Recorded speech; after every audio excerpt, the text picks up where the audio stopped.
Sir ఇక మన Telangana politics విషయానికి వస్తే కేసీఆర్ గారు ప్రవేశపెట్టిన గొర్రెల పంపిణీ కార్యక్రమంలో అవకతవకలు ఉన్నాయని చెప్పేసి ఏసీబీని వదిలారు మరి కాంగ్రెస్ ప్రభుత్వం. అంటే ఏం జరుగుతుందని ఏమీ లేదు. ప్రస్తుత ప్రభుత్వం ఏం చేస్తుందంటే పొద్దున్న లెగిస్తే పేపర్ చూస్తే ఆ కమిషన్ వేసాం, ఈ కమిషన్ వేసాం, వీటితో కాలక్షేపం చేసేస్తారు. 100 రోజులు కావస్తుంది. ఇంతవరకు దేని మీద ఒక బస్సులు అన్నారు, బస్సుల మీద కూడా గొడవలు జరుగుతున్నాయి, ఆటోలు స్ట్రైక్ వస్తున్నాయి. ఊడే పేరుకి నోటికి వచ్చింది మాట్లాడేశారు. 6 హామీలు 60 హామీలు అని పిచ్చి పిచ్చి కోతలు కూసేశారు. ఇప్పుడు అట్లా సర్దుకుంటానికి పొద్దున్న లెగిస్తే వాళ్ళ మీద కమిషన్, వీళ్ళ మీద కమిషన్. ఈ కమిషన్ వేసి తేల్చండి. ఉన్న లేస్తే మనుషులు కాదు అన్నట్టు, లేస్తే మనిషిని కాదు అనే ఉన్న మాటలు వద్దు కదా. వీళ్ళు కాలక్షేపం చేస్తున్నారు. అది వేసి ఇది వేసి అది చేస్తున్నాం, ఇది చేస్తున్నాం. ఏమిటి ఎలకందరి కొండందరి ఎలుకలతో తప్పితే ఏమీ లేదు.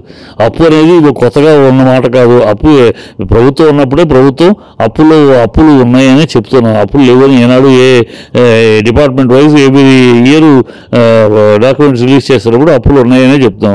బడ్జెట్లో అప్పులు ఉన్నాయనే చెప్పారు. అప్పులు లేవు అంత అని అబద్ధం చెప్పలేదు. అప్పులు తెచ్చాం. ఎందుకు తెచ్చాం? అప్పులు తెచ్చి క్యాపిటల్ ఇన్వెస్ట్మెంట్ చేసాం, అనేక డెవలప్మెంట్లో పెట్టాం, అనేక ట్రాన్స్ఫార్మర్లు ఎన్ని పెరిగినాయి, ఎన్ని లెక్క చూడాలి. ఎంత పెరిగింది ఆస్తి, ఎంత పెరిగింది తెలంగాణ గౌరవం, ఎంత పెరిగింది తెలంగాణ స్టామినా, ఎంత పెరిగింది తెలంగాణ స్థాయి, ఎంత పెరిగింది, ఎన్ని ప్రజా అవసరాలు ఎన్ని తీరినాయి. ఏ అప్పులు తెస్తారు? ఏ ప్రభుత్వం అప్పులు తేదు. ప్రభుత్వం తేని ఒక్క రాష్ట్రాన్ని చెప్పమనండి దేశంలో. అప్పులు తేని ఒక దేశాన్ని చెప్పమనండి ప్రపంచంలో. పిచ్చి మూర్ఖపు మాటలు. అప్పులు ఉన్న ప్రజలు అప్పులు వస్తాయి. అప్పులు తీసుకుంటే ఒక ఇల్లు కట్టాలంటే అప్పు చేయరా? తర్వాత తీరుస్తారు. అలాగే ప్రజా అవసరాలకు సంబంధించి ఏ అవసరం వచ్చినా పోస్ట్ చేయరు, డబ్బులు లేదని. పరిపాలన అంటే అదే. పరిపాలన అంటే డబ్బులు లేవు అని పోస్ట్ చేయడానికి పరిపాలన అవసరం. పోస్ట్ చేయకుండా అవసరం తీరాలి కనుక ఎట్లా చేయాలి, ఏ సోర్సెస్లో చేయాలి, ఎక్కడ డబ్బులు ఎటు షిఫ్ట్ చేసి, లేకపోతే ఎక్కడి నుంచి అప్పులు తెప్పించి ఏ కార్పొరేషన్ ఏర్పాటు చేసి చేయాలని చేస్తుంది ఏ ప్రభుత్వం. అది పాలన. ప్రజా అవసరాలు తీర్చడం ముఖ్య ఉద్దేశం కనుక అది చేస్తారు, అప్పుడు చేస్తారు. మీరు వేస్తే ఏంటి ఏమి ఊరదరువునే షో చేస్తున్నారు. ఎక్కడికి వెళ్ళారు, రైడు ఏం దొరికి, ఇంతవరకు వెళ్ళారు పట్టుకుని ఏమో దొరికిందో కమిషన్ వేస్తాం, వాళ్ళకి రిపోర్ట్ చేస్తారు. ఈ లోపల 100 రోజులు అయిపోయింది. ఈ 100 రోజులు అయిపోద్ది. ఇప్పుడు ఆల్రెడీ అయిపోయినాయి. డిసెంబర్ 9 నుంచి జనవరి 9, 30 రోజులు అయిపోయినాయి. 30 పైన అయిపోయినాయి. ఇక ఈ 30 రోజులు ఈ ఎలక్షన్ దాకా ఈ డ్రామా చేస్తారు అంతే. ఏమీ వీళ్ళ పరిపాలన అంటేనే తెలీదు. ఇదే వాళ్ళకి ఏంటంటే బాధ ఏంటంటే తినటానికి ఎక్కడా లేకుండా పోయిందని బాధ. తినటానికి భూములు లేకుండా పోయినాయి. వాళ్ళు అవినీతి చేసుకుంటే రూపాయి సంపాదించడానికి లేకుండా పోయిందని బాధపడుతున్నారు. అది బాధ. ఆ బాధతోటి అందుకే వీళ్ళ శ్వేతపత్రాలు అన్నారు అన్నీ వాళ్ళ శోక చిత్రాలే. వాళ్ళ ఏడుపు చెప్తే పెట్టలేదు. ఏ తంతె గారెల బుట్లో కట్టినట్టు ఒక 4 సీట్ల తేడాతో వచ్చేసేసి ఏదో ప్రజలు మిమ్మల్ని నెత్తిని పెట్టుకుని కావాలి అని కోరుకున్నాడు. ఏమి కావాలి మిమ్మల్ని ఎక్కడ కోరుకోరా. కేసీఆర్ గారు వద్దు అని ఎక్కడా కోరుకోరు. ఎలక్షన్ అయినా కూడా మళ్ళీ సర్వే చేస్తే ముఖ్యమంత్రిగా కేసీఆర్ గారు కావాలని కోరుకున్నారు. కానీ ఎక్కడో ఒక చిన్న తేడాలో కొంచెం అశ్రద్ధ అనొచ్చు, కొంచెం అలసత్వం అనుకోవచ్చు. కట్టలు కొడితే ఒక 6 సీట్లు మీకు 4 సీట్లు ఎక్కువ వచ్చి కొట్టారు. లేకపోతే మీ బతుకు బస్ స్టాండ్ అయ్యేది. దాన్ని కూడా ఏదో పెద్ద మీరు చించేసినట్టు పొడి చేసినట్టు అనుకుంటే ఎట్లా? ఈ ప్రభుత్వం అసలు పాలన లేదు. అన్ని స్లోగన్స్. ఇందిరా పాలన తెస్తూ ఉంటాడు. ఏమిటి ఇందిరా పాలన తెస్తారయ్యా? ఇందిరా పాలన మీరు తెస్తావా? రేవంత్కి ఇందిరా నువ్వు ఇప్పుడు కదా చేరాడు పార్టీలో, తనక ఇందిరా అంటే తెలీదు.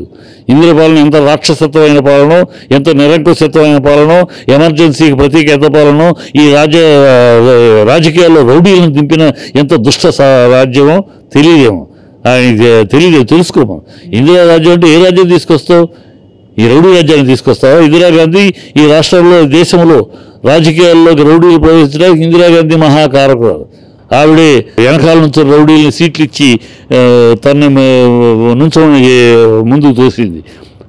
అధ్యక్షురాలను చేసినాక కామరాజు గారు, త్రిపాఠి గారు ఆ ముసలివాళ్ళ పెద్దవాళ్ళు వాళ్ళ చేతుల్లో కీళ్ళు వాళ్ళు చెప్పినట్టు నడుచుకోవాల్సి వస్తారు. అది భరించలేక వాళ్ళ దాటుకుని వెళ్ళిపోవాలని మొత్తం ఇవి వెనకాల చేతులు కట్టుకుని వచ్చిన రౌడీలని మీరు దిగండి బూతులు క్యాప్చర్ చేయక్కర్లేదు, మీరే క్యాప్చర్ చేసుకుంటే ఎవరికో చేయక్కర్లేదు అన్నట్టు మొత్తం ఇచ్చింది.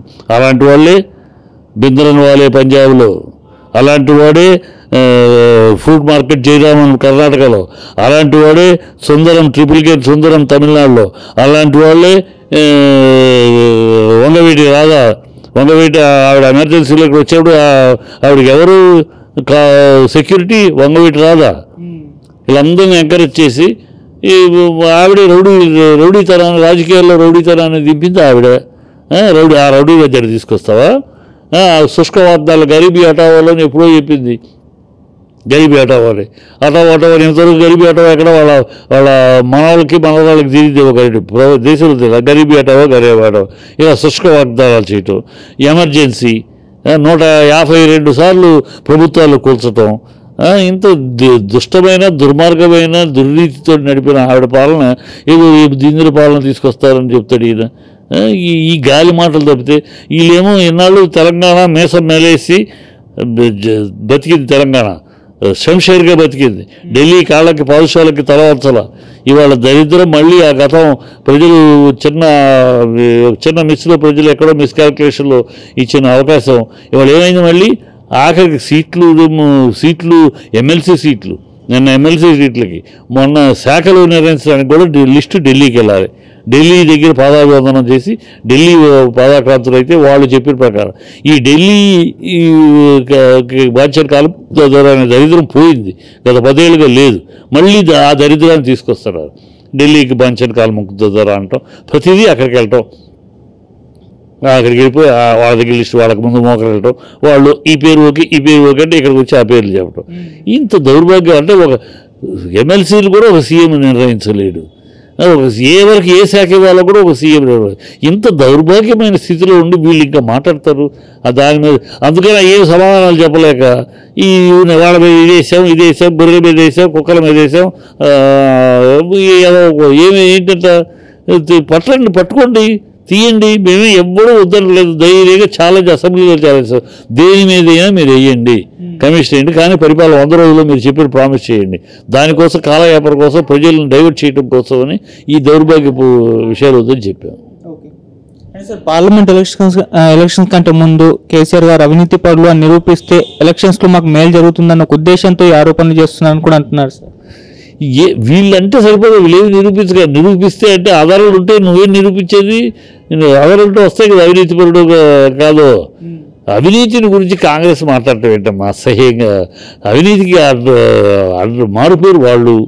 అవినీతికి ఆటోమేటిక్ అవినీతి అనగానే డిక్షనరీలో ఎత్తితే అవినీతి అనగానే అవినీతి ఆశ్రిత పక్షపాతం కాంగ్రెస్ అని వస్తుంది. వీళ్ళు అవినీతి దేయాలు వేదాలు వాళ్ళు ఇచ్చాడు. వీళ్ళు అవినీతి గురించి అవినీతి పుట్టుకోవాలి. ఇప్పుడు చూడండి ఇక్కడేమైంది, మహారాష్ట్రలో ఏమైంది, ఛత్తీస్గఢ్లో 350 కోట్లు కాంగ్రెస్ ఎవరి నాయకుడు కాంగ్రెస్.